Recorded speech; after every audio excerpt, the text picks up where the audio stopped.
Assalamualaikum warahmatullahi wabarakatuh.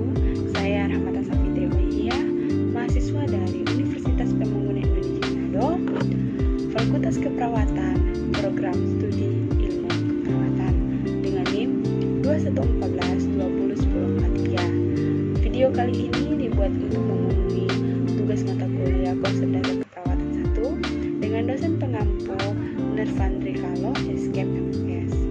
Dalam video ini saya akan membahas tentang sistem reproduksi dan sistem perkembangan pada manusia.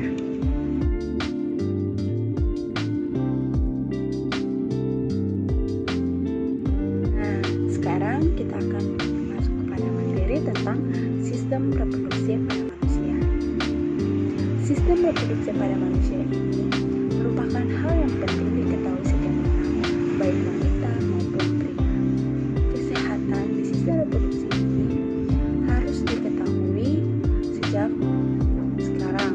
Namun, sistem reproduksi pada wanita lebih sensitif dibandingkan pada pria karena sistem reproduksi wanita lebih gampang terserang penyakit. Penyakit yang terjadi pada sistem reproduksi yaitu keputihan, kanker, dan infeksi, di mana penyebabnya adalah bakteri, jamur, dan parasit. Pada sistem reproduksi manusia juga terdapat pembelahan sel, di mana pembelahan sel ini merupakan proses di mana sel membelah diri menjadi dua atau lebih. Pada pembelahan sel ini terbagi menjadi dua, yaitu pembelahan mitosis yang merupakan pembelahan sel melalui tahapan-tahapan profase, metafase, anafase, dan lopase. Tujuannya agar pertumbuhan dan generasi yang menghasilkan dua sel yang genetik dengan sel induk. Dan pembelahan sel meiosis merupakan tipe pembelahan sel yang menghasilkan dua sel anakan.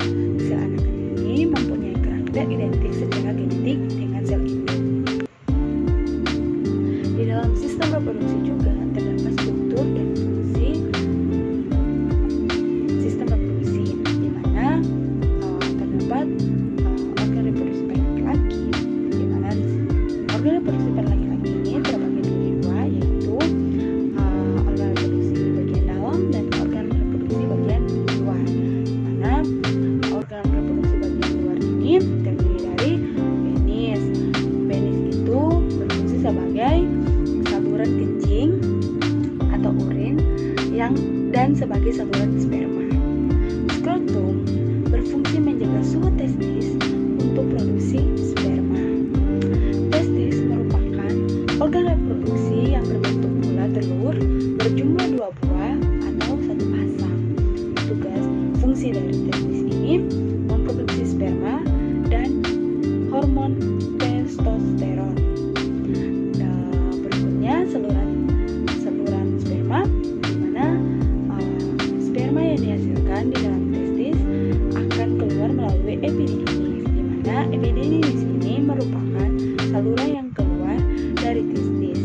Pada saluran ini, sperma disimpan sementara waktu sampai berkembang sempurna dan dapat bergerak menuju saluran berikutnya, yaitu vas deferens.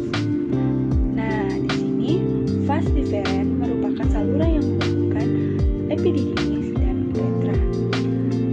Fungsinya sebagai tempat pematangan sperma.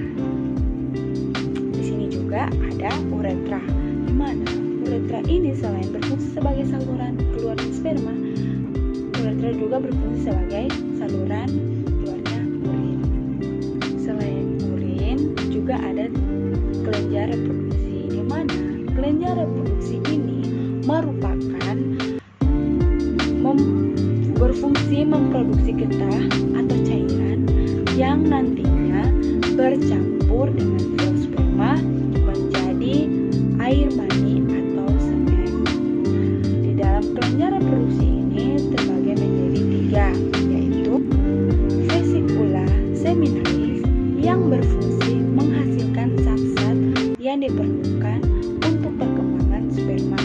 Yang kedua, kelenjar prostat yang berfungsi menghasilkan cairan bersifat asam. Yang ketiga, kelenjar koper berfungsi menghasilkan lendir dan cairan bersifat basah. Nah, teman-teman, selain alat reproduksi pada laki-laki, di sistem reproduksi juga terdapat alat reproduksi pada wanita. Nah, di alat reproduksi pada wanita ini terbagi menjadi dua, yaitu bagian dalam dan bagian luar. Di bagian luar terdapat vulva, labium, dan saluran kelamin. Vulva yaitu suatu celah paling luar dari kelamin wanita yang dibatasi oleh sepasang bibir kanan dan kiri. Kedua bibir ini disebut dengan labium. Ke dalam vulva bermuara dua saluran, yaitu saluran urin dan saluran kelamin atau vagina. Sedangkan alat kelamin bagian dalam ada ovarium dan ovarium atau indung telur merupakan organ reproduksi perempuan yang terletak di sebelah kiri dan kanan rongga perut bagian bawah. Ovarium berjumlah sepasang dan memiliki bentuk seperti telur. Fungsinya menghasilkan serum telur. Nah, selain ovum ada juga saluran kelamin, di mana saluran kelamin perempuan terdiri atas saluran telur atau tuba fallopi, uterus, dan vagina. Saluran telur atau tuba fallopi atau ovidum berjumlah sepasang. Fungsi saluran telur membawa sel telur dari infundibulum ke rahim.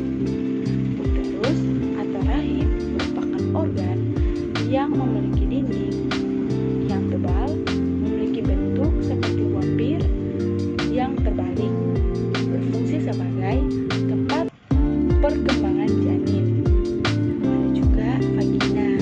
Vagina ini merupakan saluran yang menghubungkan lingkungan luar dengan rahim. Vagina tersusun dari otot-otot yang elastis, dilapisi selaput membran yang disebut selaput darah atau himen. Vagina ini berfungsi sebagai organ reproduksi dan juga sebagai saluran untuk aliran darah menstruasi dari rahim. Dan selain sistem reproduksi, ada juga sistem perkemihan, di mana sistem perkemihan ini merupakan sistem organ yang memproduksi, menyimpan, dan mengalirkan urin. Pada manusia, sistem ini terdiri dari dua ginjal, dua uretra, dua otot, dan uretra, organ yang menyusun sistem perkemihan. Nah, adapun organ yang menyusun sistem perkemihan ini berupa ginjal, di mana ginjal ini terletak di belakang perut atau abdomen. Ginjal terletak di kiri dan kanan tulang belakang, di bawah hati dan limfa.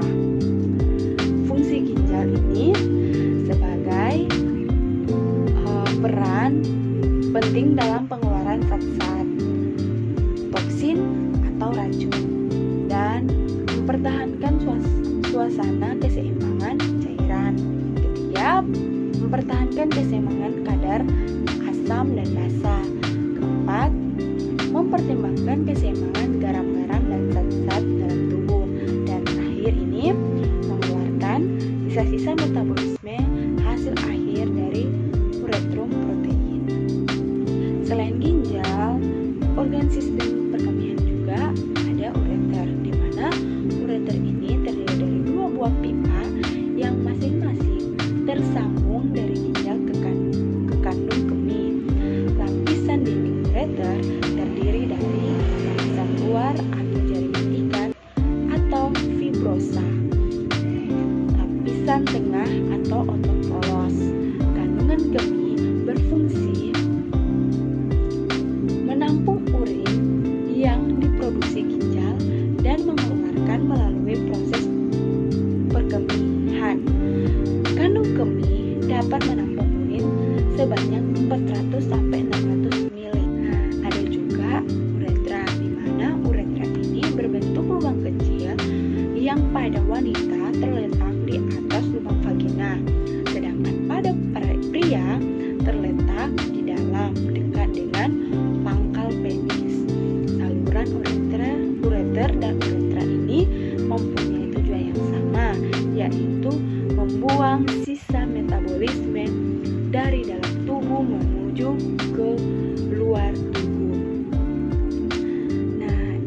bisa saya jelaskan